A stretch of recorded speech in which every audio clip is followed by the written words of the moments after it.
del mensaje. Un enfoque sincero del mensaje bíblico que Dios quiere comunicar hoy. Dedique unos minutos y obtendrá beneficios eternos. La hora del mensaje con el pastor Ezequiel Molina Rosario. Jehová es tu esperanza. Vuelve tu mirada. Vuélvete a Dios. Vamos a leer 3 versículos del Salmo 55, versículos 16 al 18 y también el 22. Así dice el Señor: en cuanto a mí, a Dios clamaré, y Jehová me salvará. Tarde y mañana y al mediodía oraré y clamaré, y Él oirá mi voz. Él redimirá en paz mi alma de la guerra contra mí, aunque contra mí haya muchos. Echa sobre Jehová tu carga, y Él te sostendrá. No dejará para siempre caído al justo. Gloria a Dios. Pueden acomodarse. Oh, gracias, Señor. Valoramos su reverencia, su quietud, su solemnidad al predicar y compartir la palabra de Dios. El tema que el Señor me ha dado para compartir hoy con ustedes es muy humano, muy real. Las cargas del alma. Las cargas del alma. Esto de carga es como alguna incomodidad, como alguna aflicción, algo que agobia nuestra vida. Y es cosa humana porque todos en algún momento hemos pasado por momentos oscuros, difíciles, por inmensos y extensos nubarrones. Pero hay un poderoso remedio para los males humanos. Hay palabras que identifican nuestro siglo XXI por la frecuencia con que la escuchamos y a veces la usamos. Por ejemplo, estoy cargado, me siento cargado, cargada. Afán, estrés, depresión, agotamiento, fastidio, angustia, hastío, impotencia, suicidio, aburrimiento. Estoy amargado, me siento mal. Esas son palabras que las escuchamos con frecuencia, y frases como ya me cansé de luchar. Quizá alguno de ustedes la ha expresado en alguna ocasión. Tengo un 911 o un 911. Otros dicen: de aquí yo no paso. Hasta hoy esperé. No puedo más. Hermano, la haya usado usted o no, ojalá que no la hayan usado. Estas son expresiones de amargura del espíritu y cansancio del alma. Ahora, ¿por qué se cansa el alma? ¿Qué le pasa a usted cuando le ponen un saco de 200 libras al hombro y le dicen: llévalo de aquí a ahí? Usted va y lo lleva. Pero si ese saco de 200 libras le dicen: llévatelo a los Alcarrizos a pie, ¿qué le pasa a usted? Se cansa y se cae. El alma maneja ciertos conflictos, ciertas situaciones la maneja y sale airosa. Pero cuando la carga es constante, cuando el problema parece que no tiene fin, entonces el alma como que se le disparan los breakers. Se sobrecarga y se dispara y se cae. Entonces esas son expresiones de cuando el alma está cansada. Y cansado quiere decir: ya no puedo aguantar mucho. Se me están agotando las fuerzas. Ya no creo que dure para mucho tiempo. Hay tres componentes de los cuales yo quiero hablar. Los salmos son vivencias, por eso me gusta tanto predicar acerca de estas vivencias de los salmos, porque no son inventos, son experiencias de hombres y de mujeres, muy pocas, pero de mujeres también, igualitas que usted y que nosotros. Personas que vivieron en esta tierra y que pasaron los trabajos que pasamos nosotros. Y estas son experiencias para que nosotros aprendamos, nos alimentemos y podamos llegar al final. Y en estos versículos que hemos leído, hay tres componentes que queremos que todos nosotros llevemos a nuestro corazón y de los cuales vamos a analizar y a discutir. El primero es la realidad de la carga del alma. ¿Es o no es? Lo segundo es que hay un recurso disponible. Y lo tercero es que hay dos opciones para el justo con respecto a su carga. Y hay 7 verdades sobre la carga. ¿Qué es una carga? En nuestro contexto y en el del salmista la podemos ubicar en el área familiar, económica, salud o social. Cuando usted no puede pagar un compromiso al cual usted se hizo responsable, cuando usted tiene una cuenta porque usted creía que iba a conseguir y no lo consiguió, y llega la fecha y le dan una prórroga y usted sigue ahí y no puede pagar, usted tiene una carga económica capaz de quitarle la paz y el sueño. Cuando usted tiene un problema de un hijo o de una hija desobediente, rebelde, tal vez con más tamaño y más carne que usted, y tal vez con más escuela que usted, pero con menos experiencia, y usted lo aconseja por el buen camino, pero no hace caso. Usted se cansa de explicarle y la respuesta que recibe es: si tú no puedes soportarme, me voy de aquí, porque yo soy un hombre o yo soy una mujer y ya yo no voy a aguantar tu discurso. ¿Cómo se queda usted? Esa es una carga. Hay muchas cargas en la familia. A veces son la pareja, a veces son los suegros, a veces son los familiares. Hay muchos tipos de cargas para los fines de familia y cada quien tiene su propia carga. Y quizá usted le diga al otro: esa no pesa, porque usted cree que la que pesa es la suya. Todas las cargas pesan, porque nosotros ninguno nació con carga. Nacimos sin carga y la carga nos la pone el diablo o nosotros mismos en el transcurrir de la vida. Entonces hay carga sobre el tema de la salud. Cuando ya a usted le detectaron un tumor raro, maligno, o le están dando quimioterapia o radioterapia, ya usted tiene una preocupación. Eso se traduce en una carga, en un problema, en un algo que usted no lo puede sacar de su mente. Porque una cosa es orar por alguien que tiene cáncer y otra cosa es cuando le dicen a usted que usted lo tiene. ¿Verdad que son diferentes? Se ora, pero no se ora igual. No se ora igual. Entonces son cargas sobre nuestra salud. La carga social, la carga de la sociedad, la carga de los problemas que nos rodean. Estoy mencionándole motivos para nosotros estar cargados. Porque hay gente que dicen que no, que ellos no tienen problema. ¿Y la delincuencia de quién es? Y los atracos, y los secuestros, y los sicariatos. Han matado gente por equivocación. Porque usted se parece mucho a un fulano, una fulana, y el sicario le dieron un perfil de la persona por la cual le van a pagar, porque está de moda eso, para matar. Y usted, por parecerse, como ya pasó en la zona oriental, mató a la persona que no era y luego tuvo que matar a la que era, porque el trabajo estaba incompleto. Entonces mató 2.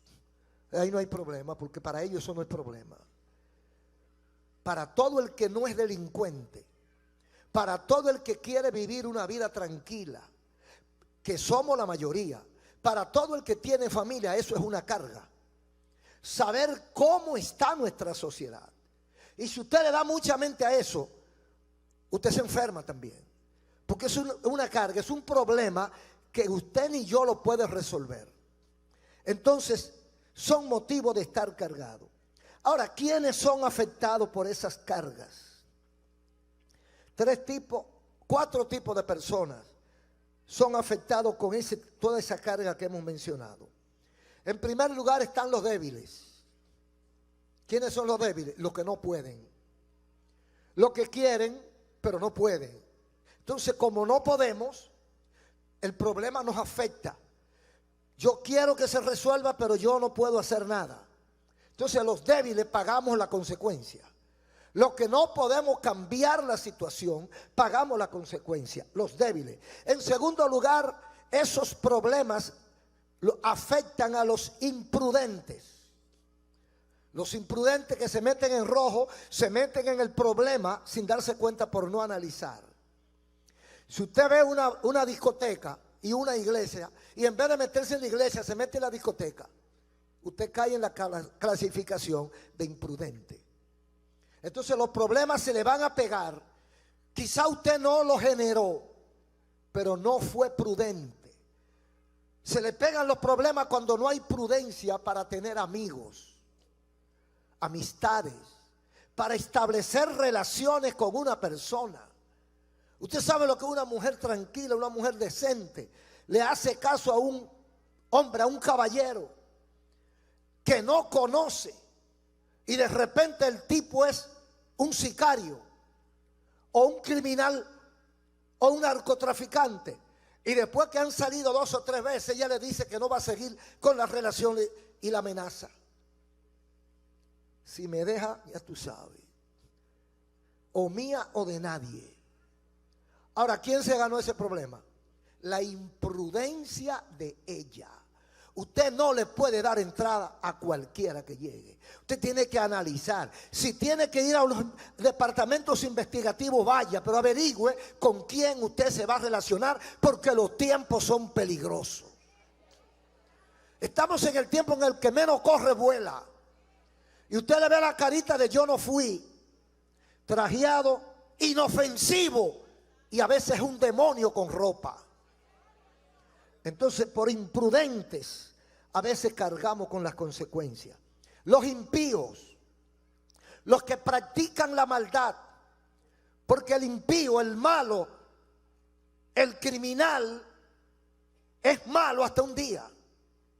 Llega un momento en que encuentra a otro peor que él. Entonces la carga le cae a él. Él está acostumbrado a matar. No hace mucho salió en la prensa un señor aquí en el país que así de manera olímpica en unas entrevistas él había dicho por televisión que él había matado 38 personas y estaba suelto. 38 personas. Y el periodista le pregunté: ¿y usted no tiene miedo? Y dice: no, yo no tengo miedo. En primer lugar porque estoy pago. Y él no tenía miedo. Era malo. Para enfrentarse con él había que ser no un hombre, no, 2 o 3 hombres juntos. Porque el tipo era malo y sabía defenderse. Pero un día está esperando una guagua en el interior del país, tranquilito en una parada, quizás muy lejos del lugar principal de los hechos, del teatro de los hechos, muy lejos por allá. Y vino alguien que parece que lo andaba buscando y le dio 4 o 5 tiros ahí, y ahí mismo se quedó. Porque él era malo, pero habían otros malos también. Entonces el impío tiene años haciendo impiedad, pero no crea que no va a cosechar. Está sembrando, pero eso lo va a cosechar usted. Lo que pasa es que hay semillas que duran más tiempo que otras, pero lo va a cosechar. Entonces, por imprudente y por impío, lleva su carga. Y los justos, justo es aquel que quiere agradar a Dios. Justo no es el perfecto, justo no es el impecable, justo no es el que nunca cometió un error. Justo es el que está luchando por ser fiel a Dios. Entonces el justo no va a enfrentar a esos demonios. El justo no va a pelear con esos demonios. El justo no puede resolver los problemas. Entonces el justo sufre. Hay un versículo en Isaías 57 donde dice que el justo también muere y nadie pregunta por qué. Y dice el versículo 2: y no saben que de delante de la aflicción es quitado el justo. Un aplauso al Señor. De delante de la aflicción es quitado el justo. Porque aquí lo que estamos afligidos nosotros. Todas esas cosas que nosotros vemos. Todas esas violaciones a niños y niñas. Todas esas adolescentes embarazadas. Todas esas mujeres abandonadas. Todas esas viudas. Todos esos enfermos. Lo sufrimos. Y es poco lo que podemos hacer. Entonces también la carga para nosotros viene por esa razón.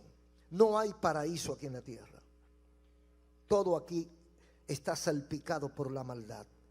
Cada quien tiene su carga. Cada persona y cada familia. Quizá usted no ha analizado la suya y cree que la suya es la más grande. Pero cuando usted se conecta con otro se da cuenta que la suya es pequeña. Porque no hay paraíso terrenal. Sus dificultades, aunque no cometa errores, hasta los malignos, hasta con los malignos que pueblan la tierra, tenemos problemas. Usted puede vivir en una caja de cristal sin meterse con nadie, pero de que sale de ahí tiene problemas. El primero que llega le dice: ¿por qué tú estabas ahí? Porque hay gente que son frescos. Es una palabra dominicana que yo no sé si en otros sitios significa lo que significa aquí, pero aquí significa trascendido, imprudente, provocador, maleducado, fresco. Hay gente que están buscando quiquilla, molestan al otro hasta y se molestan por cualquier cosa. Entonces aquí tenemos que vivir en este mundo. Gente frágil, delicado. Si usted le pasa muy cerca, protestan. Y se le pasa muy lejos, dice: ¿por qué me pasa tan lejos? Yo muerdo. Y como quiera es un problema, porque el problema lo tienen ellos adentro. Es que adentro lo que tienen es un volcán en ebullición y están buscando con quién desahogarse. Entonces esa lucha la cogemos nosotros, que tenemos que estar como los bomberos, apagando fuego aquí, apagando aquí, apagando allí, sin ser de nosotros el fuego. Entonces con los malignos que pueblan esta tierra, nosotros tenemos problemas. No que busquemos problemas. Ellos tienen problemas con nosotros. Como quiera que lo hagamos, para ellos es un problema. Ahora, en el versículo 3 del capítulo 55 de los Salmos, dice: por la presión de los impíos que me inculpan de iniquidad y me odian con furor. Esa es la primera situación que presenta el salmista, por lo cual su alma está cargada. Por la presión de los impíos. Los impíos nos hacen presión a nosotros. Usted sabe que los hombres inconversos, con raras excepciones, tienen más de una sucursal. Y cuando el compañero de trabajo no es igual, lo presionan. Tú no pareces un hombre. Tú eres un mamita. Tú vives metido entre la falda de tu mujer o de tu mamá. Y lo relajan por esta causa. Cuando usted no bebe y usted tiene unos cuantos amigos, compañeros en el trabajo, y le dicen a usted: pero quiere decir que tú no te das tu escapadita los fines de semana y te bebes tu par de cervezas y te das tu toquecito. Ah, no, pero mira, revísate, que tú tienes problemas. Pero usted se sienta con esa persona y hace un breve análisis. Le dice: mira, vamos a juzgar los hechos por los resultados. El caminito que tú llevas en 10 años, el caminito que tú llevas, ¿dónde tú crees que vas a terminar? ¿Qué crees tú que va a pasar? Y el caminito que yo llevo, ¿a dónde crees tú que va a llegar? Hay unos que llevan un camino de francachela. A los 10 o 15 años han pescado una enfermedad, han perdido la casa, han perdido el empleo por su mal comportamiento, y los amigos le hacen como le hicieron al hijo pródigo. Lo abandonan y se van. El otro que estaba en la iglesia dando testimonio, viviendo correctamente, tendrá salud, tendrá familia, tendrá ahorro, y muchos querrán estar con él. Eso no es un invento ni una fantasía de nosotros. Esa es la vida que estamos viviendo. Aplíqueselo a jóvenes, varones y hembras, caballeros y a damas. El que lleva una vida desordenada, su final es triste. El que lleva una vida de acuerdo a la voluntad de Dios, su final es de gozo y de felicidad. Entonces dice el salmista que su aflicción, su carga es por la presión de los impíos, porque me quieren empujar para que yo haga lo que ellos hacen. ¿Por qué tengo yo que hacer lo que tú digas? Porque a veces los muchachos, especialmente adolescentes y jóvenes, se sienten apocados, humillados, porque a los demás los relajan, se mofan. Ahora está el bullying, que convierten a los jóvenes en hazme reír. Pero ¿por qué tengo yo que ser como tú? Tú eres uno, yo soy otro. Yo no soy copia tuya ni tú eres copia mía. Ah, que a ti te gusta bailar y a mí no me gusta. ¿Y? Que a ti te gusta el guineo verde, a mí me gusta maduro. ¿Hay problema en eso? Que yo como arenque y tú bacalao. ¿Cuál es el problema? Quédate tú con tu bacalao y yo me quedo con mi arenque. Ah, que tú bailas y yo voy a la iglesia. Sigue bailando y yo sigo gozándome en la iglesia. No hay ningún problema. No me falta una pierna, no me falta un brazo, no me falta un ojo, y en la escuela o en la universidad saco mejores notas que tú. Entonces, varón, ¿por qué tengo yo que ser como mi amigo? No hay ninguna razón. Dice la Biblia, conviértanse ellos a ti y no tú a ellos. Su carácter debe ser firme. Yo sé en quién he creído, yo sé lo que he creído, yo sé para dónde voy, yo sé dónde estoy, y el diablo no me va a sacar.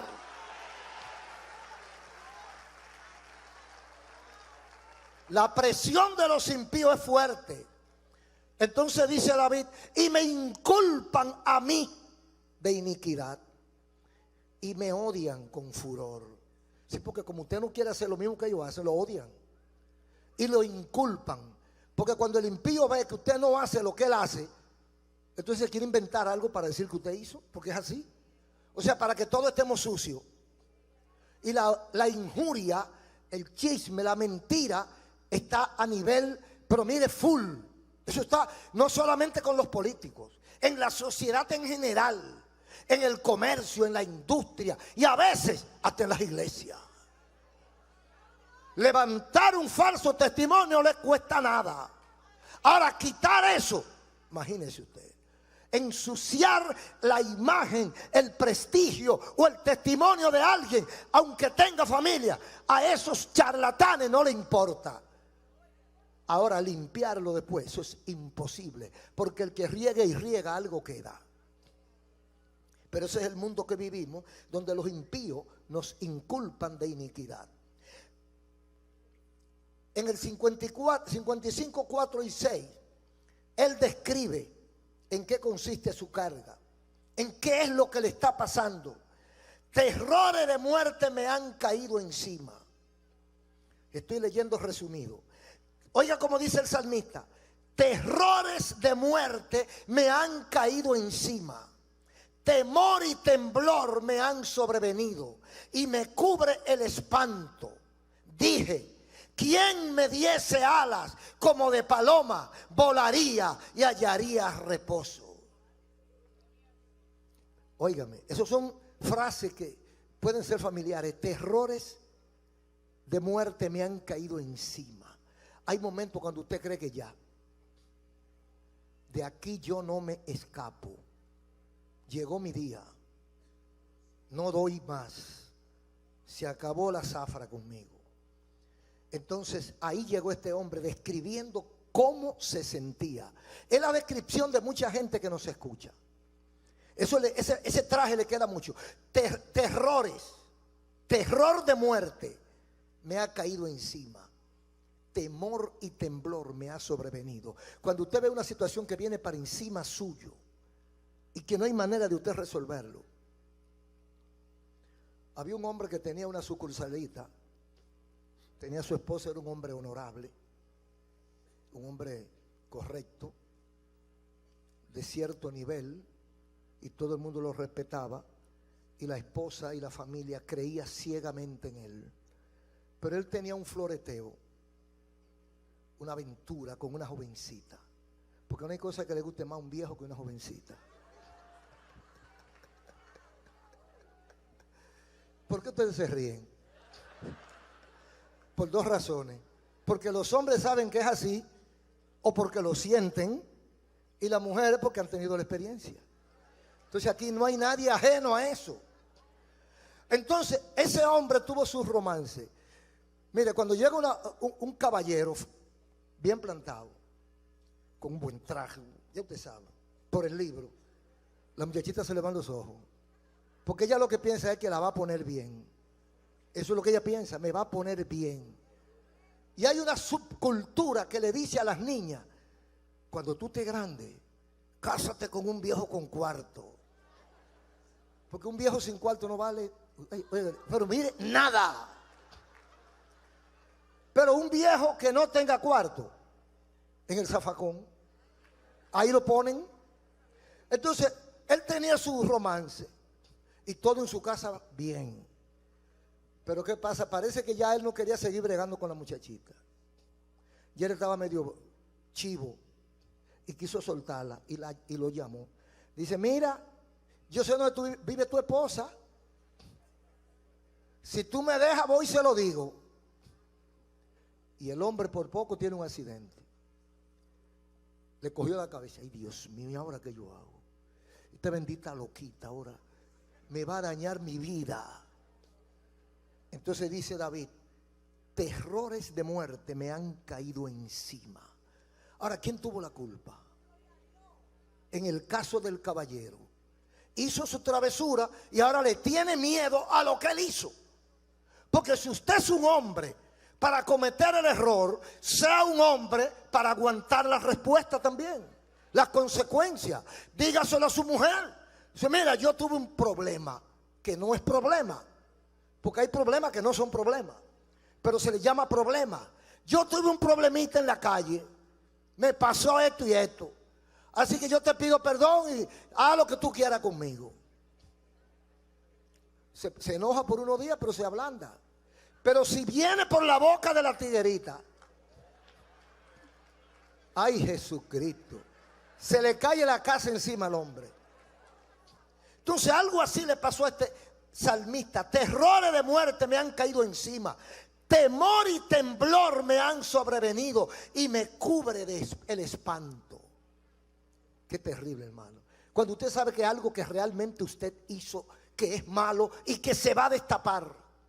Es igual que aquellos que han tenido su corrupción en el Estado, por ejemplo, o en el trabajo donde se ganan su sueldo, han hecho algunos actos raros y se han quedado con un dinero. Usted ve que se va a descubrir, que ya está cerquita de descubrir. Si usted está, que terrores de muerte le han caído encima. Él describe así lo que le está pasando, para que nosotros entendamos cuáles son las cargas del alma y por qué dice lo que vamos a ver más adelante. Ahora, ¿es esto nuevo lo que le pasó al salmista? No nos vive pasando esas cosas. Oiga como dice el versículo 9 del Salmo 55. Porque violencia y rencilla he visto en la ciudad. Agravio hay en medio de ella. El fraude y el engaño no se apartan de sus plazas.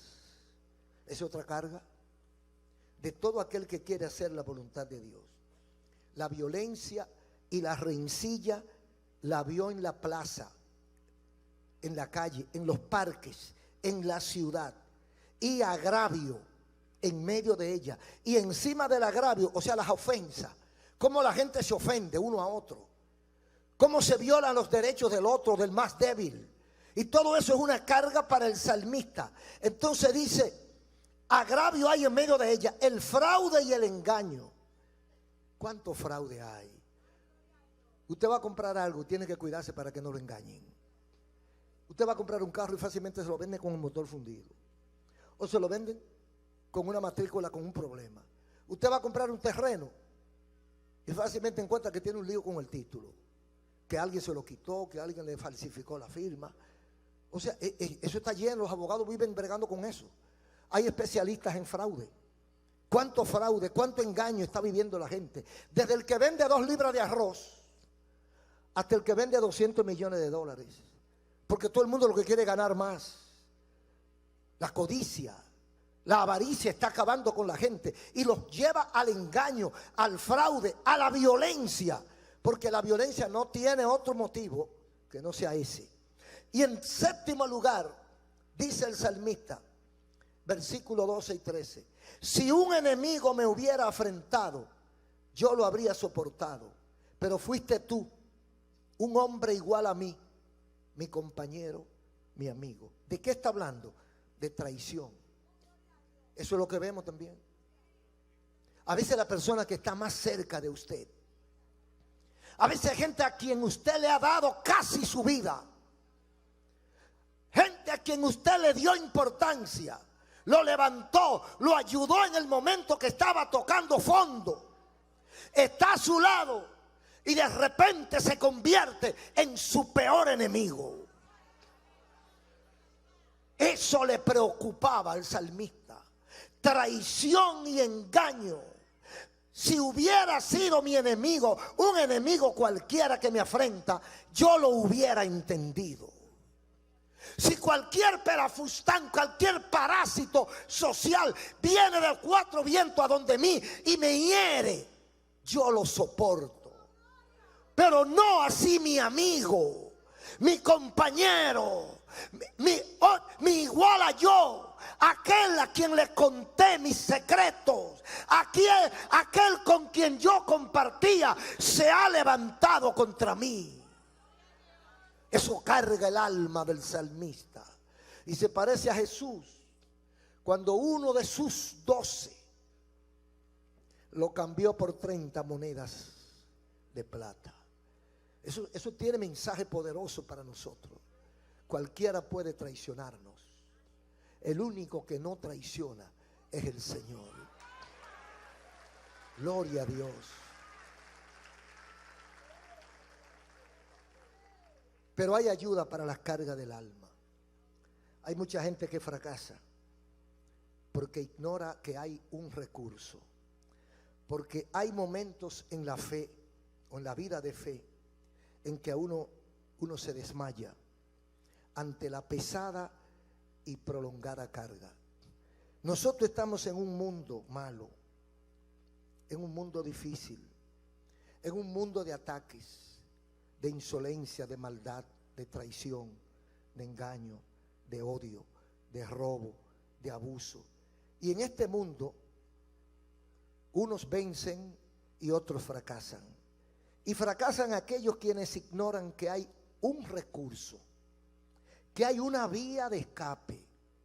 Fracasan aquellos que desconocen la solución de su problema. Fracasan aquellos que ignoran a Dios.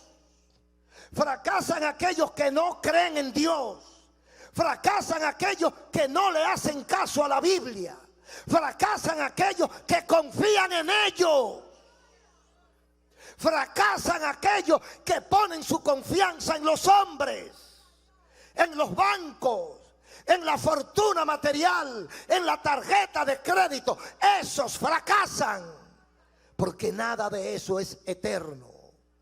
Todo eso cambia, todo eso está dañado. Entonces, como no conocen la verdad, pues fracasan. Entonces, y a veces uno con su poquito de fe, la carga pesa demasiado y yo digo, bueno, yo la aguanto, yo la estoy aguantando, pero como se prolongó el tiempo, Entonces yo como que desmayo en el camino. Porque yo estoy dispuesto a llevarla 10 kilómetros, pero no 100. Entonces la fe se va debilitando. Si usted tiene una carga emocional, espiritual, si usted tiene una carga en su alma, usted sabe que el Señor le puede ayudar. Usted sabe que el Señor lo quiere ayudar. Pero cuando el tiempo se va prolongando, usted dice, pero cuidado si es que Dios no me está oyendo.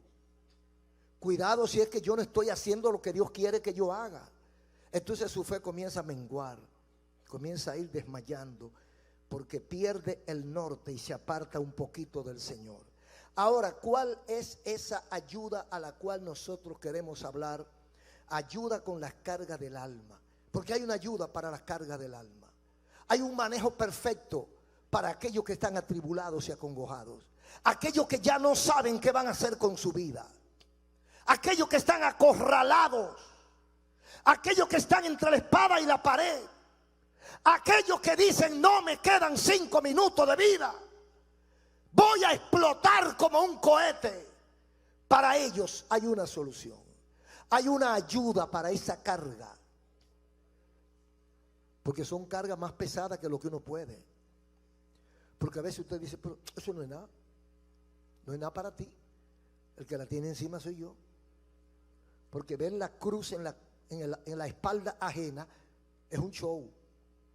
Pero llevar la cruz en nuestra espalda es otra cosa. Entonces solamente el que la lleva es que sabe lo que lleva. Por eso es que este hombre se expresa así. Por eso es que él clama en esta forma. Para el salmista, ¿quién era la ayuda? O sea, mira lo que dice el versículo 22.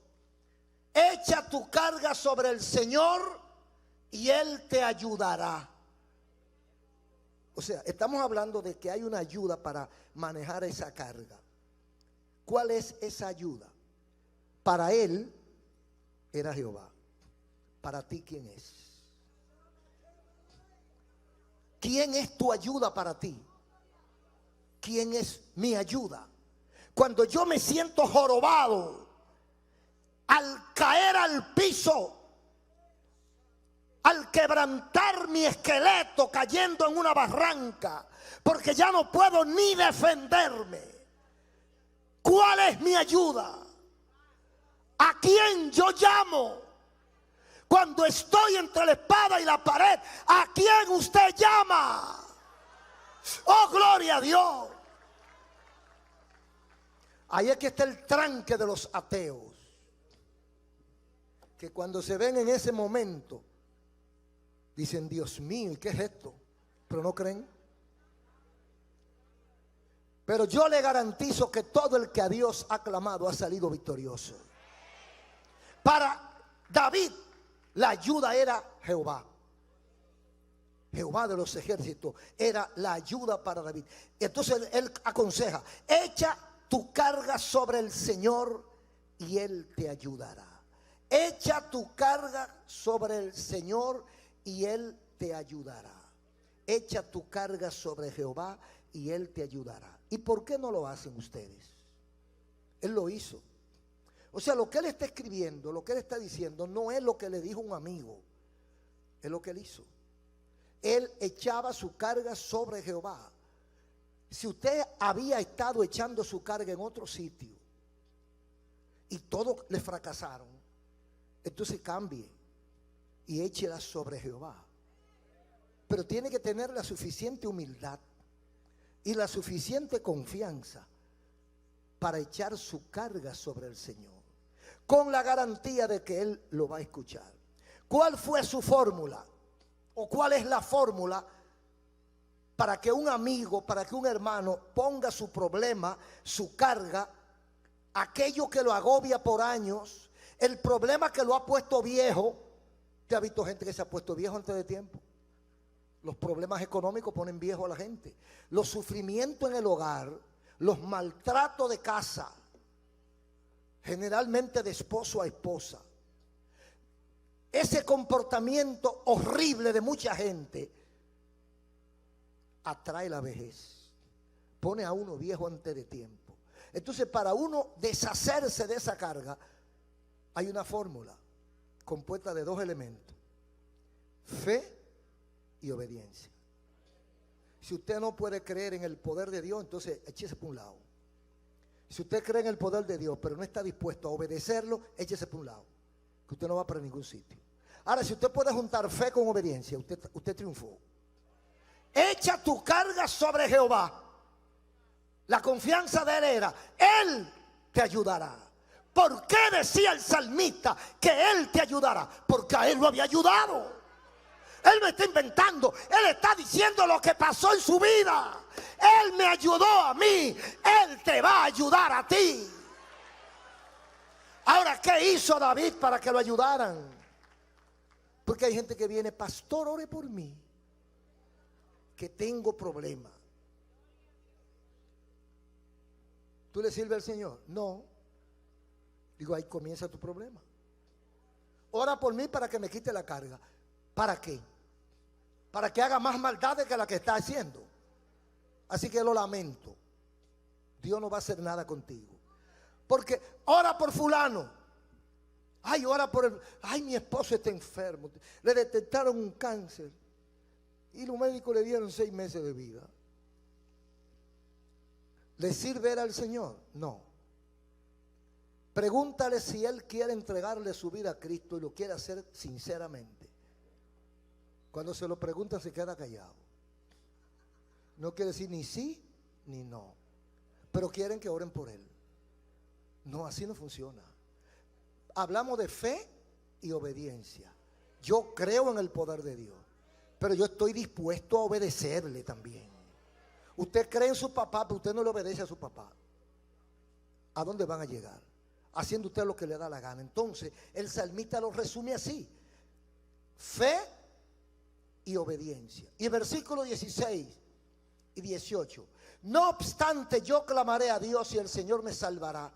Al anochecer, al amanecer y al mediodía oraré y clamaré y él oirá mi voz. Ha rescatado en paz mi alma de la guerra, que desataron en contra de mí, aunque son muchos los que han estado contra mí. ¿Cuál fue la fórmula? Él dice lo que hizo: fe y obediencia. ¿Y qué más hizo? Clamaré a Dios y el Señor me salvará. ¿Cuándo voy a orar? Al anochecer, al amanecer y al mediodía oraré. Así, pero es muy fácil, tú en tu oficina y un grupo en la iglesia orando por ti, para que el Señor te bendiga. Y tú no te acuerdas ni siquiera de pasar por la iglesia. Tú no te acuerdas que Dios existe. Tú quieres hacer lo que te da la gana, pero que hay un grupito de esclavos orando por ti. Ni tan linda tiene la cara. Dice el salmista, el protagonista principal de esta victoria: de echa sobre Jehová tu carga y él te sustentará. Dice el salmista: yo me levantaba a clamar a Dios al anochecer, al amanecer y al mediodía, porque son muchos los que están en contra de mí. Hay veces que la presión del impío me motiva a la consagración, y esa parte es buena. Cuando usted tiene problemas serios que lo están atacando, lo están acorralando, entonces usted se acuerda de Dios. Entonces, Señor, mira para acá, mira para allá, mira el otro. Y eso mismo le pasó a este hombre. Dice: oraré y clamaré y él oirá mi voz. Ha rescatado en paz mi alma de la guerra. Era una guerra que le tenían los enemigos de él. Usted dirá: pero entonces David era malo. Yo no sé si era bueno, pero no hay que ser malo para tener enemigos. A veces hay enemigos que usted ni lo conoce. Sencillamente que usted le cayó mal un día que lo vio. O que alguien le dijo algo y él lo creyó y ya se hizo enemigo suyo. Y está buscando para hacerle daño. Y donde quiera que pueda hablar de usted, habla en contra. Y usted le pregunta: ¿y qué esa persona te hizo? Y no haya ni qué decir, porque no le ha hecho nada. Entonces hay enemigos que surgen por la presión de los impíos y por el hecho de que no hacemos lo que ellos hacen. El yo no parecerme a los demás me crea problemas. Porque están en la acera de enfrente y ellos entienden que hay que acabar con nosotros, porque nosotros le aguamos la fiesta. Entonces, tenía enemigo David por esa razón. Usted y yo también podemos tenerlo. Ahora, ¿cuáles son las opciones del justo? Versículo 22. Dice aquí, la última parte del versículo 22. Él te sostendrá, jamás dejará caído al justo. Ya dijimos quién es el justo. El que trata de agradar a Dios. ¿Está seguro y no hay posibilidad de caída para el justo? ¿Será verdad que porque es justo, porque está en la iglesia, porque busca a Dios, no le va a pasar nada? Vivimos en un mundo malo todavía. Tenemos un cuerpo capaz de muchas cosas no buenas, aunque seamos justos. El cuerpo que tenemos se sintoniza con el mundo y los instrumentos de pecado los tenemos nosotros. Entonces, el justo está en esta tierra de maldad, donde a cada instante aparece uno que provoca o que tienta, uno que empuja para que usted se vaya al abismo. En ese mundo estamos viviendo. Y dice que en ese mundo Él me sostendrá. ¿Y sabe qué más? Jamás dejará caído al justo. ¿Qué está diciendo? Que hay posibilidad de que el justo falle. No es que tiene que fallar, no es que debemos fallar, pero hay posibilidad porque estamos aquí. Hay posibilidad porque somos de carne y hueso. Hay posibilidad porque muchas cosas que a Dios no le agradan, a esta carne le agradan. Entonces hay posibilidad de fracaso. Pero cuando ese justo cae, dice, no dejará caído al justo. El justo que cae, Dios lo levanta. Dios lo levanta, porque Él lo va a sostener. Y la última instancia es su misericordia. Tenemos una esperanza: la misericordia de Dios. Hay personas que han fracasado y nadie lo quiere perdonar, pero Dios lo perdona. A veces su familia lo ha botado, lo ha desechado. Los amigos no quieren saber de usted, pero Dios lo recoge. No dejará para siempre caído al justo. Él lo levantará. ¿Por qué lo va a levantar? Por su misericordia, hermano. Un aplauso al Señor. Aleluya. La Asociación Misionera La Batalla de la Fe ha presentado La Hora del Mensaje con el pastor Ezequiel Molina Rosario. Gracias por su sintonía. Comuníquese con nuestras oficinas en Santo Domingo y La Romana en el 687-5741 y 550-2445 o al email radioven@codetel.net.do o al apartado postal 2217.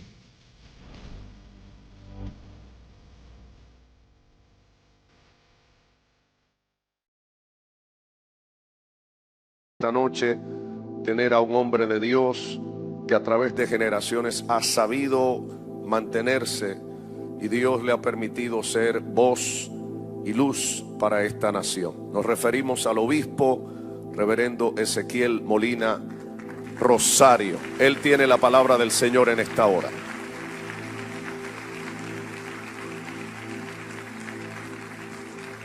Aleluya. Dios le bendiga, mis hermanos. Pueden acomodarse.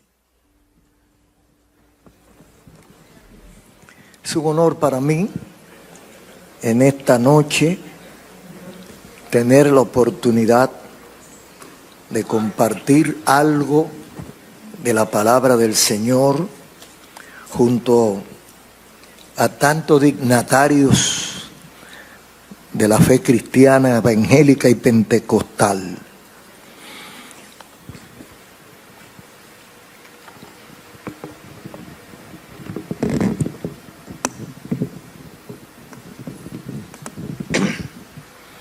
Así que para nosotros es un inmenso honor tener esta oportunidad de compartir la palabra del Señor y espero que sea de edificación y de ayuda espiritual para líderes y para creyentes. Vamos a leer unos versículos que están en el Evangelio de Juan, capítulo 14, versículos 15 al 19. Evangelio de Juan, capítulo 15, capítulo 14, versículos 15 al 19. Así dice. Si quieren, vamos a ponernos de pie para conservar nuestra costumbre, nuestra vieja costumbre, quizás atrasada para muchos, pero nosotros la conservamos, reverenciar la palabra de Dios. Padre, en el nombre de Jesús, nos ponemos en tus manos para que tú hagas, Señor, el trabajo que tú necesites hacer en esta oportunidad. Usa a tu siervo. Estoy en tus manos. Amén. Evangelio de Juan 14, 15 al 19 dice: si me amáis, guardad mis mandamientos, y yo rogaré al Padre, y os dará otro Consolador, para que esté con vosotros para siempre, el Espíritu de verdad, al cual el mundo no puede recibir porque no le ve ni le conoce, pero ustedes le conocerán porque mora en ustedes y estará en ustedes. No los dejaré huérfanos, vendré a ustedes. Todavía un poco y el mundo no me verá más, pero ustedes me verán, porque yo vivo y ustedes también vivirán. Pueden acomodarse. Se me ha pedido que hable sobre la importancia de la llenura del Espíritu Santo en tiempos difíciles. Realmente todos los tiempos han sido difíciles, pero hay unos más que otros. Por la misericordia de Dios, he sido testigo de primera mano en la República Dominicana de la evolución del Pentecostés o del movimiento pentecostal en las últimas 7 décadas. Campañas evangelísticas y movimientos, gracias a Dios hemos podido de alguna manera presenciar o participar. El tema que se nos ha sugerido y que con ayuda del Señor quiero tratar es un tema doctrinal que algunas iglesias pentecostales, algunas iglesias protestantes, rechazan. Otros aceptan el Pentecostés con exageración, con fanatismo desbordado. Y otros que nos consideramos del centro, estamos conscientes de que el Pentecostés no es simplemente una doctrina. El Pentecostés es una experiencia que establece una diferencia. Como le digo, hemos visto el mover del Espíritu Santo durante mucho tiempo y muchas veces recuerdo las acciones de mi abuela, que fue, creo que según dicen algunos libros, la primera pentecostal o evangélica que llegó a la ciudad de La Romana. Y las cosas que pasaron en ese tiempo, según nos han testificado pastores que eran muchachos cuando ella desarrollaba ese ministerio, eran extraordinarias. Entonces, vamos a hablar de esa experiencia y de esa doctrina, porque para nosotros es ambas cosas. Esto se trata de neumatología, neuma, espíritu, aliento. La llenura del Espíritu Santo es una promesa que tuvo y tiene su cumplimiento, cuyos propósitos y razones específicas fueron planteados por el mismo Jesucristo. Está de más decir que nosotros no somos cesacionistas. Nosotros creemos en el movimiento del Espíritu Santo y en el desarrollo y función de los dones del Espíritu Santo.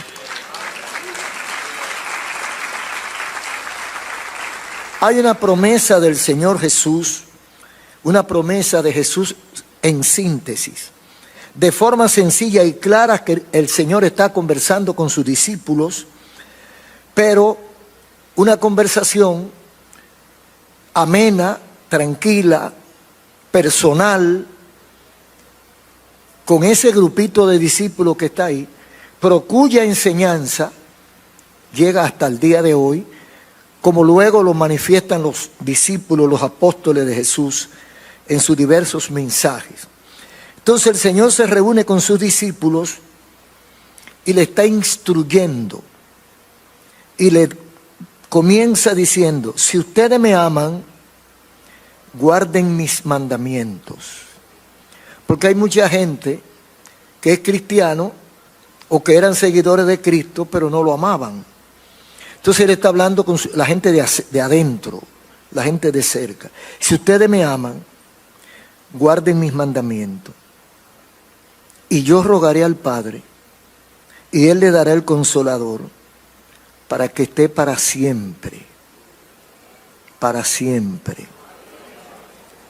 Yo creo que en ese siempre estamos nosotros también. Entonces está condicionando la experiencia del Espíritu Santo, o lo que representa el Espíritu Santo, a aquellos que lo aman. Si me aman, guardan mis mandamientos. O sea, si yo amo al Señor, yo guardo sus mandamientos y conmigo Él está hablando. O sea, ustedes me aman, ustedes guardan mis mandamientos, que es la señal de que me aman, porque no es posible amar a Dios y no respetar sus estatutos. Entonces, el que ama a Dios y guarda sus mandamientos está dentro del paquete que dice aquí: yo rogaré al Padre y le dará otro Consolador. Implícitamente se está despidiendo. Está diciendo que Él se va, porque Él era el Consolador de ellos. Entonces, si le va a dar otro Consolador es porque Él no iba a estar. Entonces dice: ese Consolador va a estar con ustedes los primeros 2 años, los primeros 3 años, la primera década. No, siempre. Siempre. Y siempre es siempre. Condicionado a los que aman, y aclara que los que lo aman son los que guardan sus mandamientos. Entonces el Señor es una promesa ya es una promesa, es un compromiso que el Señor está haciendo. Entonces, Él mismo identifica en qué consiste eso que Él está ofreciendo en el versículo 17 del capítulo 14 de Juan. Está diciendo, Él aclara, que de lo que se trata es del Espíritu de verdad, el cual el mundo no puede recibir, porque no le ve ni le conoce. Pero ustedes lo conocen porque mora con ustedes y será en ustedes. Yo no sé cuánta gente interpreta lo que yo interpreto, pero cuando dice mora con ustedes, yo lo veo como un acompañamiento, que el Espíritu Santo ayuda, protege, guía, pero no se queda ahí. El Señor le agrega al acompañamiento posesión. Y será en ustedes. O sea que va a entrar en ustedes y lo va a poseer. Y desde adentro los va a usar como Él considere. El Espíritu de verdad, y subraya que el mundo no puede recibir, porque no lo recibe todo el mundo, cualquiera. Tampoco es exclusivo para un grupito de personas marcada para que lo reciban. No, es abierto, pero hay que buscarlo. Es abierto, hay que buscarlo, hay que rendirle cuenta. Hay que guardar sus mandamientos. Esa es la promesa y esa es la condición.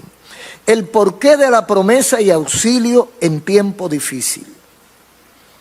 El Espíritu Santo, además de que es un acompañante, un guía y una fuerza extraordinaria, sobrehumana que nos puede poseer para ciertas circunstancias, además de eso, el Espíritu Santo tiene una misión, una asistencia, una ayuda, un auxilio en tiempos difíciles. En el versículo 18 de Juan 14 dice: no los dejaré huérfanos, vendré a ustedes. Todavía un poco y el mundo no me verá más. Padre, Hijo y Espíritu Santo. Nosotros hablamos de la Trinidad y cualquiera de los tres es Dios. Entonces el Señor está diciendo por un lado que se va y por otro lado está diciendo que no nos dejará huérfanos. Entonces está diciendo que se va y dice: vendré a ustedes. Todavía un poco y el mundo no me verá más. O sea, está hablando de su partida y está hablando de su regreso junto con el Espíritu Santo, porque Él es que lo va a enviar. Entonces no lo voy a dejar huérfano, porque es muy probable que los discípulos se sintieran afligidos, asustados, porque habían dedicado 3 años de su vida, habían roto muchas relaciones, habían dedicado su tiempo al Señor, pensando en que eso era para siempre. Y ahora el hombre le sale con que Él se va. Cualquiera se asusta, hermano, porque ya ellos sabían que tenían unos enemigos poderosos y el parachoque era Jesús. Entonces, si Jesús se iba, ¿quién nos va a defender? Entonces le dicen: no, yo no lo voy a dejar huérfano. Yo vendré a ustedes a través del Espíritu Santo. Todavía un poco y no me verán, pero dentro de un poco entonces me verán. En tiempo de crisis, 16:2 de Juan, hablando del tiempo cuando ellos iban a ver la necesidad y la manifestación, la ayuda del Espíritu Santo. Serán expulsados de las sinagogas. Y viene la hora cuando cualquiera que los mate pensará que rinde un servicio a Dios. Eso se manifestó rápido. Comenzaron a perseguir a los discípulos. Y en esos momentos difíciles el Señor le dijo que el Espíritu Santo, el Consolador, que no lo iba a dejar huérfano, estaría con ellos. Porque cualquiera que matara a uno de ellos iba a entender que estaba haciendo un servicio a Dios, porque estaba quitando del medio un estorbo, un hereje, una basura religiosa, y está sirviéndole a Dios. Entonces había que tener mucho valor, mucho coraje, mucha fe para resistir esa persecución. Entonces el Señor le dice: no estarán solos. Y en una ocasión le dice: cuando vayan a los tribunales, no se preocupen que van a contestar, porque el Espíritu Santo pondrá palabra en ustedes. Bendito el Señor.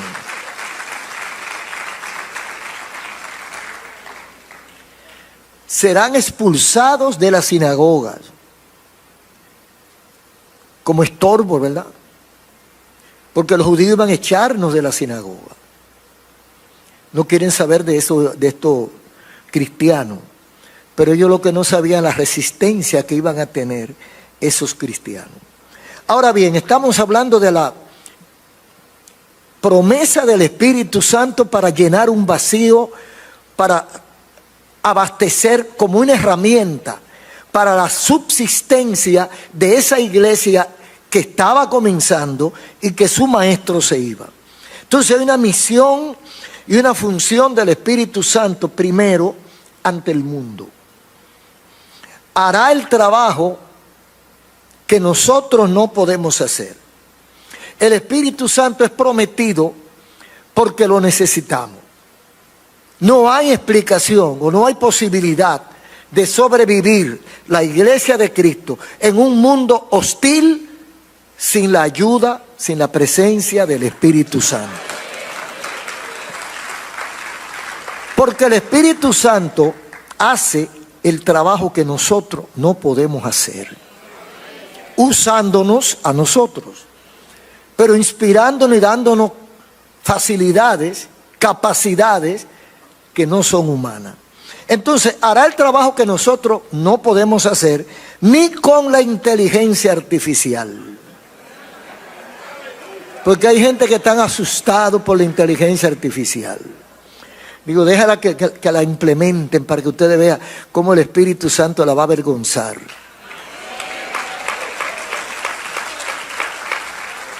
El versículo 8 del capítulo 16 de Juan, yo le llamo el 3 en 1. En este solo versículo están los tres pilares de la salvación, o que hacen posible la salvación. Los tres pilares que hacen posible la salvación. Dice, y cuando Él venga, hablando del Espíritu Santo, convencerá al mundo de pecado, de justicia y de juicio. Se encargará de convencer al mundo de tres cosas que la inteligencia artificial no puede y que tampoco nosotros podemos. Pero el Espíritu Santo no solo que lo hará, lo hizo, lo está haciendo y también lo hará. Es una persona, es una promesa cuyo cumplimiento se iniciará cuando Él venga. ¿Cuándo vino? Más adelante tocaremos ese punto. Pero el primer pilar es el pecado. Dice, cuando Él venga convencerá al mundo de pecado. Hacer entender al pecador, al escuchar el mensaje, que él está en pecado, está en peligro delante de Dios y que su única alternativa es aceptar a Jesucristo. Cuando nosotros predicamos el Evangelio, sea en la calle, por radio, por televisión, en la iglesia, y hay una cantidad de amigos, de personas que no leen la Biblia, personas que no conocen a Dios, nosotros, por lindo que hablemos, por ilustrado que seamos, por famoso que seamos, por mucho que insistamos, no vamos a convencer a nadie de que es pecador. La gente se resiste a aceptar que es pecador, porque saben lo que significa ser pecador. Entonces la gente se resiste. Entonces, ¿por qué las personas, cuando uno predica y hace la invitación al final, muchas veces pasan llorando al altar? ¿Es porque el predicador lo convenció? ¿Será porque el predicador es un gran teólogo, un escatólogo, un geólogo, un filósofo, un erudito? ¿Qué será lo que tiene el predicador que convenció a esa persona de que él es pecador? Porque para usted convencer a un sujeto que es malo, usted tiene que tener una buena cachaza, hermano. Porque la gente no acepta tan fácil que es malo. Ahora el Espíritu Santo lo convence. Ayer me decía alguien, esposo de una hermana, que él fue a la iglesia porque estaba enamorado de una persona y ella lo llevó. Y que cuando él escuchó al predicador, él se asustó porque dijo, pero es que este hombre me conoce. Y se quedó pensando en todo lo que se había dicho. Y dice él, cuando me vine a dar cuenta estaba en el altar. ¿Quién es que hace eso? Por eso es que cuando los predicadores pentecostales vamos a predicar, nos ponemos en las manos de Dios. Pedimos la unción del Espíritu Santo. Porque no queremos ir solo. Porque si vamos solo, Es como el que va con la carabina vacía, sin municiones. Nosotros tenemos que ir bajo la unción del Espíritu Santo, porque Él es que va a convencer a la gente de pecado. Entonces el Espíritu Santo lo convence que es pecador y que la única alternativa que tiene es aceptar a Jesucristo. En segundo lugar, el Espíritu Santo convence al oyente, al pecador, de otra cosa. Lo convence de justicia. Todos nos creemos merecedores del favor divino y que poseemos algún nivel de justicia. Nadie se considera malo, sino un poquito justo. Pero cuando el Espíritu Santo lo confronta y los ayuda a entender el tipo de justicia que Dios demanda, el tipo de justicia divina, entonces descubrimos que somos sucios, que somos perfectos. Nadie me va a convencer a mí de que estoy sucio hasta que me pongo al lado de la justicia divina. Todo el mundo cree que es un poquito bueno, ¿no? O un poquito malo y mucho bueno. Y el Espíritu Santo los retrata y lo hace conocer un poquito de la justicia divina. Entonces, cuando conocemos la justicia divina, nos declaramos injustos y necesitados del Señor. Pues yo no puedo convencer a nadie de que tiene que aceptar. Dice la Biblia en Job 1, hablando de Job, que Job era un hombre justo y perfecto. ¿Por qué era justo y perfecto? Porque tenía un interés por hacer la voluntad de Dios, por agradar a Dios. Entonces, a partir de ahí medimos la justicia divina. Pero el inconverso, el amigo, el que no conoce la Biblia, no entiende y cree que es bueno. Nadie le puede decir que es malo. Entonces, cuando el Espíritu Santo le enseña un poquito de lo que significa la justicia de Dios, entonces él entiende. Entonces, ese trabajo no lo podemos hacer nosotros, lo hace el Espíritu Santo. La tercera cosa que hace el Espíritu Santo, la Biblia habla de un juicio y un castigo futuro. La sociedad rechaza, no quiere creerlo porque no le conviene. La sociedad no quiere entender que Dios va a castigar. Dice, no, pero ustedes me predican un Dios bueno, un Dios de amor, un Dios de misericordia. ¿Y cómo usted me va a decir que Dios me va a castigar? Entonces no quieren aceptar que hay un juicio, que hay una culpa y que hay un castigo al final de la jornada. Entonces, ¿quién es que se encarga de convencerlo? Hasta que usted no se convence de esa realidad, usted no entrega su vida a Cristo. No hay manera. Porque es que el mundo tiene mucho atractivo.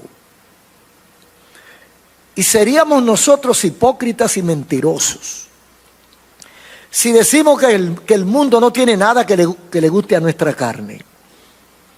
En el mundo hay muchísimas cosas que le gustan a la carne. En el mundo hay muchísimas cosas que nos atraen como humanos que somos. Pero nosotros sabemos, porque alguien nos convenció, que hay un juicio divino, que hay un castigo, y que un día me van a sacar, toda esa cuentecita me la van a poner en claro, y me van a llevar al tribunal, me van a acusar y me van a condenar, y luego me van a trasladar al lugar del castigo. Bueno, hay mucha gente que está tratando de que Dios no lo encuentre, de escaparse como Jonás, evadir a Dios. Pero ¿quién es que nos convence a nosotros que esa es una tarea imposible? El Espíritu Santo. El Espíritu Santo es el único que nos convence a nosotros de que si no nos arrepentimos de verdad, evangélicos y amigos, el Espíritu Santo es el que convence a uno de que está haciéndolo mal y que debe tener cuidado porque hay un juicio divino. Y hay un posible castigo si yo sigo haciendo lo malo. Entonces el Espíritu Santo convence al pecador y convence al que esté en la iglesia. Hay muchas veces que hay predicadores. En el año 1986 vino aquí un predicador argentino y él predicó en uno de los concilios más grandes de las iglesias aquí en la República Dominicana, en un auditorio, y estaba lleno de pastores. Y él habló del adulterio, hermano. Predicó sobre el adulterio y la fornicación a pastores. Y después hizo el llamado.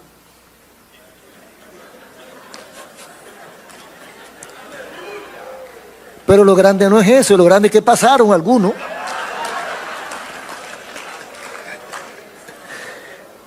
Algunos ya murieron. Hubo un caso que explotó después, sonó muchísimo, porque había un siervo que tenía como 14 jóvenes de la iglesia.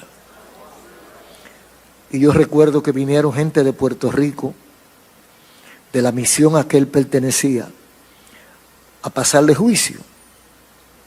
Y cuando iban por 4 comprobado, uno de ellos me dijo que cuando iban por 4 se pararon. Porque dice, ¿para qué hay que seguir buscando? Si es lo mismo. 1, 2, 3, 4, 5, es lo mismo, ya. Entonces, ¿quién convenció a esos que su concilio o su organización no lo había descubierto? Nadie aparentemente sabía que ellos estaban en pecado. Y ellos conservaban sus credenciales y su puesto y su cargo.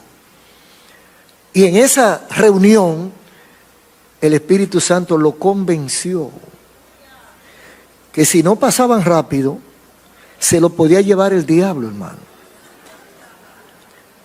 Y ellos pasaron y se oró por ellos. Fue un día de juicio, pero se logró. Entonces, el porqué de los 3 pilares de la salvación. Porque cualquiera de esos puede tener como consecuencia no ser salvo. Primero, para fines de salvación del alma, alguien nos tiene que convencer de que estamos en pecado y necesitamos salvación para decidirse. Nosotros necesitamos de que alguien nos convenza de cuando pecamos. Nosotros recordamos que la salvación es opcional. El Señor nos abre la puerta y nos deja en libertad de que escojamos si queremos. Nosotros no creemos que hay un grupo que vino marcado para ser salvo y otro marcado para perderse. No creemos eso. Nosotros creemos que la salvación vino abierta para todos. Y el hombre tiene la capacidad y la oportunidad de decidir por su alma y por su futuro. Si lo rechaza a Cristo, se pierde. Si acepta a Cristo, se pierde. Entonces, para fines de salvación del alma, alguien nos tiene que convencer de que estamos en pecado. Si alguien no me convence de que yo estoy en pecado, yo no me salvo. Porque yo no me voy a entregar a Cristo que me perdone si alguien antes no me convenció de que yo estaba mal. Entonces eso es obra del Espíritu Santo. Alguien tiene que convencernos o alguien nos tiene que edificar en cuanto al valor y la calidad de la justicia divina. Porque a veces yo creo que soy bueno y alguien tiene que enseñarme mi suciedad, mi suciedad, mi bajeza. Alguien tiene que enseñármela. Eso no lo hace el pastor, eso lo hace el Espíritu Santo. Alguien tiene que hacernos ver la realidad de un castigo. Porque por más que el pastor o el predicador trate de asustar a la gente no se asusta tan fácil, hermano. El Espíritu Santo es el único que nos puede asustar para que nosotros demos el paso para ser salvos. Ahora, ¿cuándo viene ese Espíritu Santo? Dice en Hechos, estando 1, 4 y 5, estando todos juntos, Jesús le mandó que no se fueran de Jerusalén, sino que se esperaran la promesa del Padre, porque Juan bautizó en agua, mas ustedes serán bautizados en el Espíritu Santo. Dice aquí la promesa del Padre. ¿Quién fue que hizo la promesa? Cristo. Y Cristo dice aquí que es la promesa del Padre. ¿A quién le creo? A los tres. Es al unísono. Es una promesa de Dios. El bautismo o la llenura del Espíritu Santo, porque a eso que nosotros le llamamos llenura, porque Cristo lo identificó, mora con ustedes. Donde quiera que se predique y se hable el Evangelio, cualquier reunión, cualquier iglesia, y se ponen en las manos de Dios, pienso yo, ahí está el Espíritu Santo. Cualquiera que se motiva a leer la Biblia, a ir a la iglesia, ahí está el Espíritu Santo. Ahora, de ahí a la otra parte hay una distancia. Una cosa es yo creer en el Espíritu Santo y hasta dejarme guiar, y otra es que yo reciba la unción del Espíritu Santo, que nosotros le llamamos la llenura, y también el bautismo del Espíritu Santo. Nosotros le llamamos llenura, aunque algunos lo descarten, los que no creen en esto, pero nosotros creemos y nos permiten esa libertad de creer. Cristo le dice a los discípulos que no se vayan de Jerusalén porque hay una promesa que tiene que cumplirse. Vayan a Jerusalén para que reciban la promesa del Padre. Porque Juan bautizó en agua, pero ustedes serán bautizados después del agua en Espíritu Santo y fuego. Entonces, a partir del capítulo 2, 14 en adelante, tenemos nosotros el sermón del apóstol Pedro, después del derramamiento del Espíritu Santo que hubo en Jerusalén. Se derramó el Espíritu Santo y todos fueron llenos del Espíritu Santo, dice 1, 4, 8 de Pedro, de Hechos, y hablaron en otras lenguas conforme al Espíritu le daba que hablasen. Sabemos nosotros que hay muchas críticas al pentecostalismo. Muchas veces con razón, porque hay gente que cree que la manifestación del Espíritu Santo significa desorden. Hay otros que abusan y engañan con el Espíritu Santo, haciendo creer que tienen la unción del Espíritu Santo.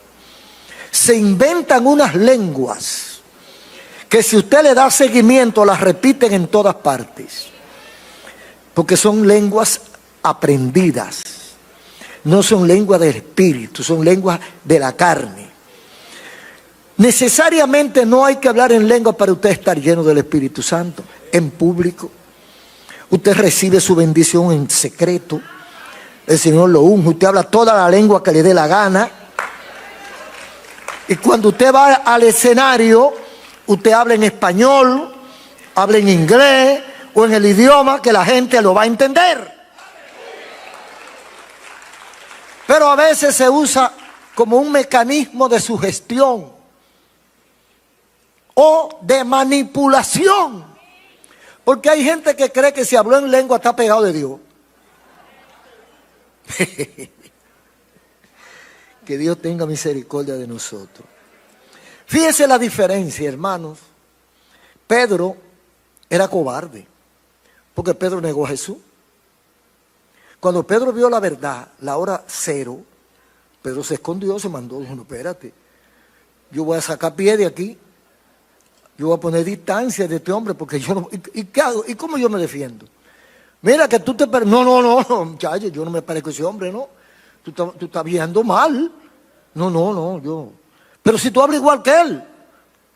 Ese es el cobarde Pedro el cobarde. Ahora, ese Pedro cobarde, usted lo encuentra en el capítulo 2, versículos 38 y 39, por ejemplo. Usted lo encuentra a ese Pedro cobarde que cuando se manifestó el Espíritu Santo en Jerusalén y empezaron a hablar en otras lenguas, como el Espíritu le daba que hablasen, Pedro salió en defensa de los que estaban hablando en lenguas. Porque la ciudad de Jerusalén, que siempre ha sido cosmopolita, pero que en esos días había más naciones que nunca, cuando oyeron el escándalo se reúnen en torno al epicentro y oyen a la gente hablando en lengua Pero los extranjeros que están ahí oyen hablar en la lengua que ellos habían nacido. Y lo que oyen hablar es las maravillas de Dios. Pero otros decían, no, eso están borrachos, están esquizofrénicos, le dio un patatú, están locos todos estos Galileos. Entonces Pedro se levanta. El Pedro que negó, el Pedro que dijo que él no era de lo de Cristo, ahora se levanta. Varones Galileos, estos no están borrachos ni locos a esta hora del día. Esto es lo que fue dicho por el profeta. En los postreros días derramaré de mi espíritu sobre toda carne. Entonces comenzaron a hablar en lengua.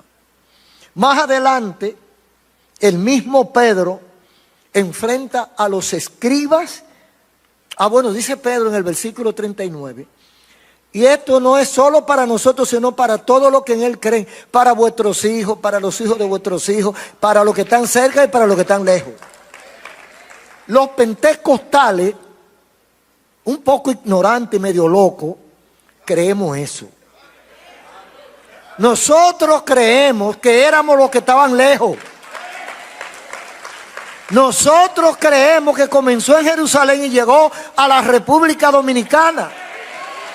Nosotros creemos que comenzó hace 2000 años y llegó hasta esta fecha. Nosotros creemos eso. Aquel hermano del alma no lo cree, lo respetamos. Pero creo que nos deben dejar con nuestra locura, como dijo Pablo, soporten mi locura, que esta locura me tiene de pie. Y en los momentos críticos de mi vida, esta locura me ha sostenido. Y si hoy nosotros estamos predicando y anunciando el Evangelio, gracias a esa locura, tenemos muchos, todos tenemos testimonio de esa locura. Entonces Pedro en la segunda parte se enfrenta no solo al populacho que vino a rodear el templo, sino a la crema, a los que sabían, a los escribas y los fariseos, a los teólogos. Mire, hay muchos teólogos que se van a perder. Muchos, pero muchos. Lo primero es cuando usted empieza a intentar entender a Dios, ya usted falló. Porque si yo logro entender a Dios, entonces no es Dios. Entonces Pedro enfrenta, ya Pedro lleno del Espíritu Santo, ahora se enfrenta a los escribas y maestros judíos en el concilio. No en la calle, en el concilio. En la cancha de ellos va Pedro a jugar. Y responde sobre la sanidad hecha a un hombre, al que estaba frente al templo de la Hermosa, al cojo, que ese mismo fuego del Espíritu Santo lo sanó. Y Pedro se pone de pie y le explica. Entonces, Pedro lleno, dice el versículo 8 y 12, resumido. Entonces Pedro lleno del Espíritu Santo dijo, y en ningún otro hay salvación, porque no hay otro nombre bajo el cielo dado a los hombres en el cual podamos ser salvos. Y ese Jesús que ustedes mataron fue el que levantó a este cojo que ustedes conocen. Entonces Pedro le demostró a ellos la calidad y la necesidad del Espíritu Santo en tiempo difícil. No se apure que ya vamos a ir cerrando. Entonces, ese Espíritu Santo, el Señor se fue y se lo dejó a los discípulos porque no había iglesia. Esa era la iglesia. Ese es el encargado de la iglesia de hoy. Yo no me explico, hermano, yo no tengo explicación cómo una iglesia puede sobrevivir sin el Espíritu Santo. Yo no me explico cómo un ministerio puede sobrevivir sin el Espíritu Santo. Yo no me explico cómo uno mismo puede ser fiel a Dios sin el Espíritu Santo. Cuando yo comenzaba el ministerio, en aquel tiempo, las cosas han cambiado, hoy hay de todo, pero en aquel tiempo no se aceptaba un pastor que no tuviera bautizado con el Espíritu Santo. No se enganchaba a pastor a uno que no tuviera la experiencia del Espíritu Santo. Y tienes razón. ¿Sabe por qué? Porque Cristo le dijo a los discípulos en 28:15 de Mateo: vayan por todo el mundo a anunciar el evangelio, prediquen y luego bauticen. Eso es después que él se va. Y en los Hechos le dice: no se muevan, vayan a Jerusalén y no salgan a predicar ni a hacer nada. No se muevan hasta que le den el título de teólogo. Usted sabe que los demonios no respetan la teología. No se muevan de Jerusalén hasta que no sean llenos del Espíritu Santo. ¿Por qué? Porque el Señor sabe a qué van y lo que lo van a enfrentar. En los tiempos difíciles que ellos iban a enfrentar, no iba a haber posibilidad de sobrevivencia si no estaban llenos del Espíritu Santo. Entonces, quiero caer inmediatamente a lo que dice 12:4 de 1 Corintios. Dice: ahora bien, hay diversidad de dones, pero el mismo Espíritu es. O sea que el Espíritu Santo, hoy usted encuentra una cantidad de dones y ministerios que son capacidades que el Señor da para nuestro trabajo dentro y fuera de la iglesia, para enfrentar endemoniados, poseídos del diablo, para enfrentar políticos, para enfrentar gente que no cree y convencerlo a través de la unción del Espíritu Santo. Conclusiones. Los enemigos y dificultades que hoy tenemos, los creyentes en Jesucristo, superan en mucho las dificultades de aquel tiempo cuando Cristo le dijo a los discípulos que no se movieran de Jerusalén hasta que fueran llenos del Espíritu Santo. Entonces los tiempos aquellos eran niños de teta frente a los problemas de hoy. Y Cristo le dijo que no se movieran sin la llenura del Espíritu Santo. Sin embargo, hoy hay muchísimas iglesias que funcionan sin Espíritu Santo. ¿Cómo podrá permanecer una iglesia sin la fuerza y la sabiduría del Espíritu Santo? Una de las cosas que yo he notado, y lo digo sin ánimo de contradicción y de atacar a nadie, es que hay iglesias que no creen en eso, en los dones, en la manifestación del Espíritu Santo, en la llenura. No creen en eso. Eso era para el tiempo apostólico. Hoy no hay dones, no hay nada. Ahora, analice ese tipo de iglesia que no creen eso y cuente la gente que tiene y cuente cuánto de eso vienen de esto. Porque el que convence de pecado es el Espíritu Santo. El que endereza a la gente es el Espíritu Santo. Entonces esa es la causa por la cual, la causa de que haya muchos problemas en la iglesia. Porque según Jesús, el director de la iglesia es el Espíritu Santo. Pero en muchas de nuestras iglesias lo hemos sacado o lo hemos arrinconado. Y no dejamos que el Espíritu Santo nos guíe a toda verdad y a toda justicia. Y queremos nosotros hacer las cosas por nuestra cuenta y de acuerdo a nuestros conocimientos. Entonces esa es la causa por la cual muchas veces hay tantos problemas y también el estancamiento de la iglesia. Ay, pastor, yo predico y nadie se convierte. Tengo años que no se convierte nadie. Averíguate. Porque no eres tú ni soy yo el que convence. Es el Espíritu Santo. Y si no está, ¿quién convence? Entonces trata de que el Espíritu Santo esté contigo y tú verás como Él va a convencer de pecado, de justicia y de juicio a todo el que está escuchando. Entonces, la falta de entusiasmo, el decaimiento, el desencanto espiritual y los rellenos y las muletillas.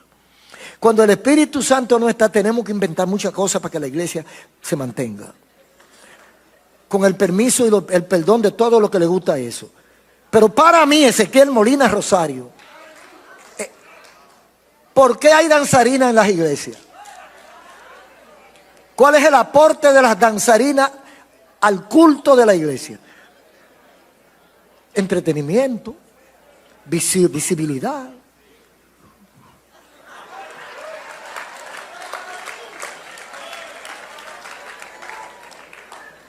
El domingo se me ocurrió una cosa en la iglesia. El domingo pasado. Por un problema que está ocurriendo con los adolescentes. Y me dio con orar por los adolescentes de 15 a 20 años. Ni más ni menos. Hice un llamado. Yo mismo me quedé maravillado. Yo me sorprendí. Habían más de 200 muchachitos de entre 15 y 20 años. Los subí a la plataforma. Y oré por ellos. Porque esos muchachitos están buscando entretenimiento. Y por eso es que están pegados al celular. Pero cuando el Espíritu Santo los toma, si no vaya a un campamento juvenil pentecostal, un campamento de jóvenes pentecostal, donde oran, donde vigilan y donde se manifiesta el Espíritu Santo. Y usted verá cómo salen esos muchachos de ahí. Guardan los celulares, no le hacen caso a la tablet, porque cuando el Espíritu Santo está, bendito el nombre de Jesús, cuando el Espíritu Santo está, hermano, no hace falta nada más. Es más, lo demás sobra. Pero en la ausencia del Espíritu Santo tenemos que estar rellenando. Invéntate algo para que los muchachos se entretengan. Invéntate algo para que el culto quede bonito. Mire, si el Espíritu Santo no está, por más musaraña que usted haga, no va a quedar bonito el culto. Trate de que el Espíritu Santo esté ahí. Y lo primero que hay que hacer es invitarlo. Y repito las palabras del principio. Si me amáis, guardad mis mandamientos. Y yo rogaré al Padre. Yo rogaré al Padre, si ustedes me aman y guardan mis mandamientos, para que le envíe el Consolador. Entonces no hay ninguna iglesia que haga eso, que el Señor no le conteste, enviándole el Consolador. Así que es un reto que tenemos delante del Señor y hasta aquí llegamos nosotros. Aleluya, gloria a Dios. Gracias, Padre, por tu misericordia. Gracias porque tú nos has dado esta oportunidad de compartirla. Gracias en el nombre de Jesús. Amén. En mi iglesia yo hago el llamado, pero aquí no puedo hacer llamado, porque aquí no hay amigos. ¿O hay amigos aquí?